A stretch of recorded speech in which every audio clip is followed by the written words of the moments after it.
Los primeros temas que abordamos este año tratan sobre la Edad Media. Este primero nos intentará explicar cómo se inicia este nuevo periodo de la historia de la humanidad.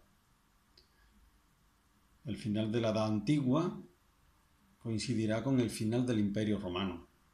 Todo un misterio, como un imperio poderoso que ocupaba gran parte del mundo conocido termina cayendo a manos de los pueblos que hasta entonces habían sido retenidos en su frontera. Esto no era algo que fuera nuevo, el Imperio Romano no cae de un día para otro.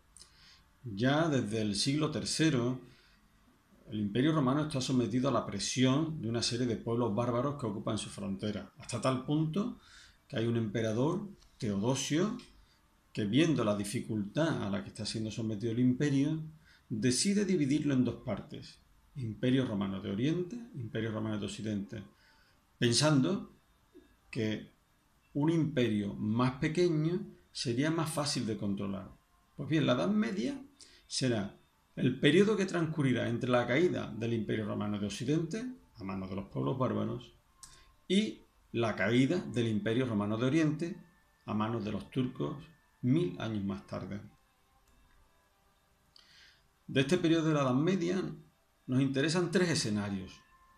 Uno es el de los reinos germánicos, que ocupan, como hemos dicho, el Imperio Romano de Occidente.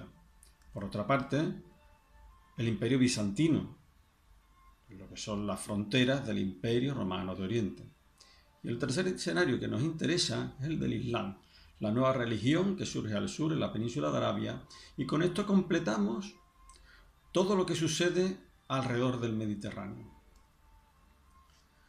Sobre los reinos germánicos, que es lo que nos ocupa en este momento, hay que decir que cada pueblo ocupó un territorio, una parte del territorio del Imperio Romano de Occidente. Eran pueblos con similares características. Los reyes eran elegidos por los nobles, aunque con el paso del tiempo terminó siendo un cargo hereditario. Los pueblos que ocupaban cada reino estaban formados por una minoría germánica, la invasora, y una mayoría romana, que era la propia del lugar. Con el paso del tiempo, lógicamente, pues ambos pueblos terminaron fundiéndose y siendo uno solo en cada uno de los territorios. Y la economía de estos territorios era mucho más pobre que la rica y comercial economía romana. Prácticamente era una economía basada en la agricultura y una agricultura además poco productiva. De todos los reinos, a nosotros en particular, de todos los reinos germánicos, nos interesa el de los visigodos. Los visigodos porque será el reino que ocupará la península ibérica. Los pueblos bárbaros, como hemos dicho anteriormente, ocupaban los territorios más allá de la frontera del imperio. La pregunta sería, en primer lugar, ¿cómo los visigodos terminan ocupando la península ibérica? Hay una realidad, algo que cambia todo, algo que hace que todos estos pueblos terminen penetrando en el imperio.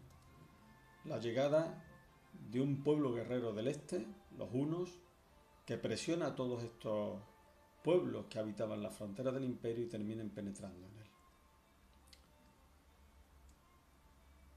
Es por esto que los primeros que llegan a la península ibérica serán los suevos, vándalos y alanos.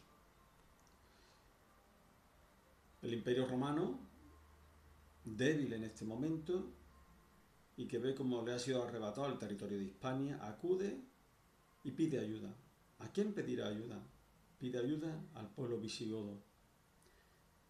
Llegan a un pacto con ellos y son los visigodos los que se encargan de expulsar a estos pueblos de la península ibérica.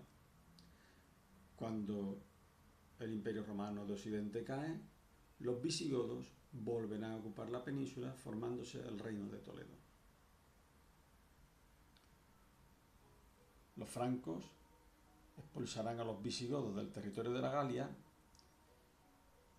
de tal manera que el reino visigodo estará constituido exclusivamente por los territorios peninsulares. Poco a poco, los visigodos llevarán a cabo un proceso de unificación. a niveles distintos. El rey Leovigildo será el que terminará construyendo la unidad territorial. Recaredo se encargará de la unidad religiosa, mientras que a Recesvinto debemos la unidad de las leyes. En cuanto a las características, pues comparten las mismas características los pueblos germánicos. Monarquía electiva, con un consejo asesor, una economía pobre, agrícola y de subsistencia, y una mezcla social entre la minoría visigoda y la mayoría hispano-romana que poco a poco se irán fundiendo en uno. Esta historia terminará en el año 711, cuando los enfrentamientos entre nobles visigodos en auténtica guerra civil terminarán propiciando la invasión de los musulmanes, poniendo fin al reino visigodo.